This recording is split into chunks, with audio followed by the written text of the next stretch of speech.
Hello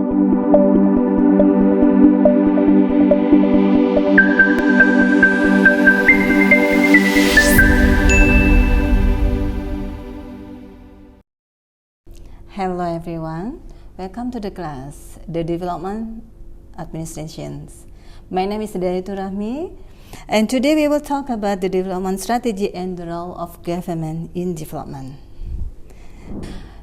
For today's class, we will talk about the development strategy and the role of government in development. Let's move to the topics. If you notice, for last lecture, we talk about what is development administration. Here, if we see from the slide, development administration relates to the administrative process. So I highlight the process of a development program with the methods used by the government organization to implement policies and also activities that have been planned to achieve development goals. So when we talk about the goals, we have to understand what is the goals of the government. Let's move to the next slide. From the picture, you can see there are some dysfunctional behavior, if we can mention like that. What are they? For the first one is about the public interest is ignored, and also the deviation in meetings what public needs. And the third one is about using other people's right, and the solution, win-lose solutions. From this dysfunctional behavior, this has to be fulfilled by the government, in this case for the state, to fill the gap, how this dysfunctional to be fixed, to be solved by the government. And now, let's have a look at what are the functions of the state. Here we have 4 functions of the state.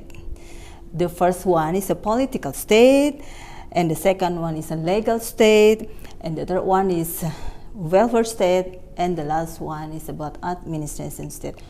And what are all about? Let's have a look. For the first one is political state. Political state means that government or the state have to maintain the order, have to maintain the security defense and the security functions. It also includes the diplomatic function, how to be harmonized between countries and how to maintain the friendship with other countries. And about the legal state for the second one.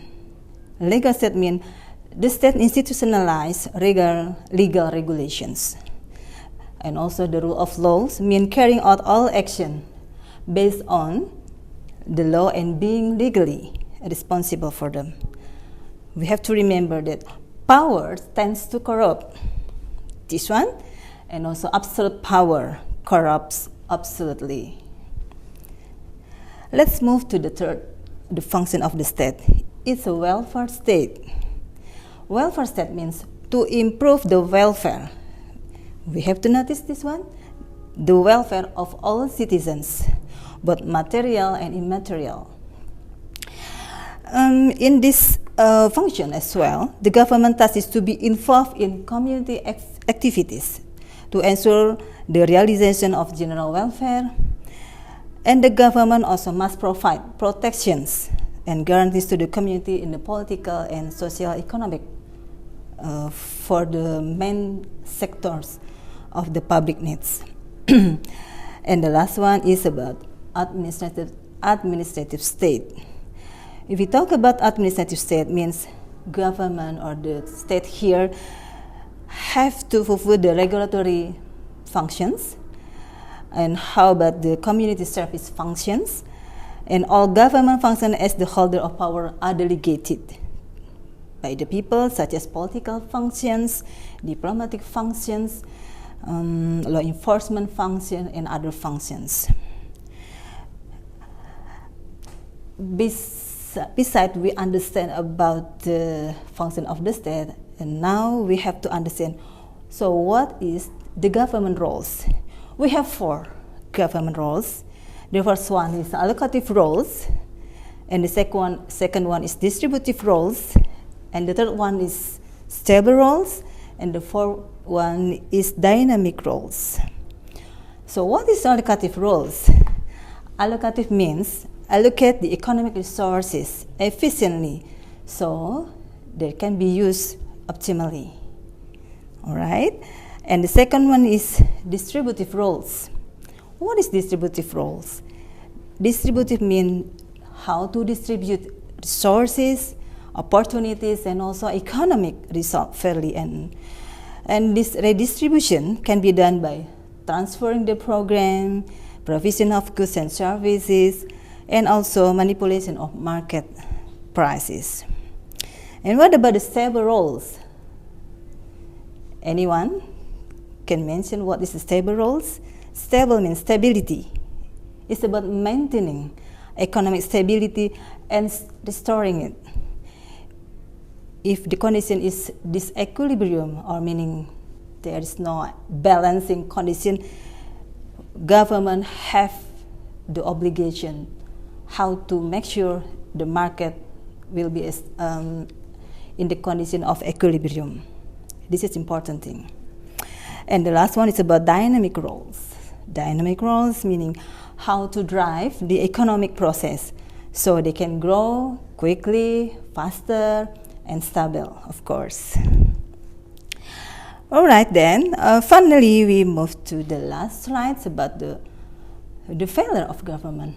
So if you talk about the failure of government, meaning that it is possible for government in doing their function, in doing their roles, there's a possibility or there's a potential condition the government will fail in fulfilling their obligation.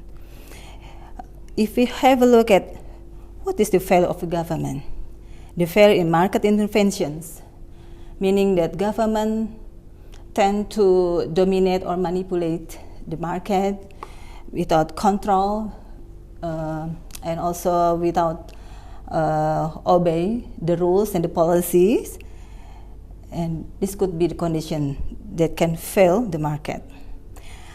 And also we have to remember, not always all government intervention brings prosperity. Sometimes when government intervenes in one condition, there will be like a destructive condition where the condition of the community become worse because of there is for example like government tend to have their specific interests, tend to not exclusively to focus on specific groups, not all the people. Also about the source of intervention. For the source of intervention, failure usually caused by, for example, limited information.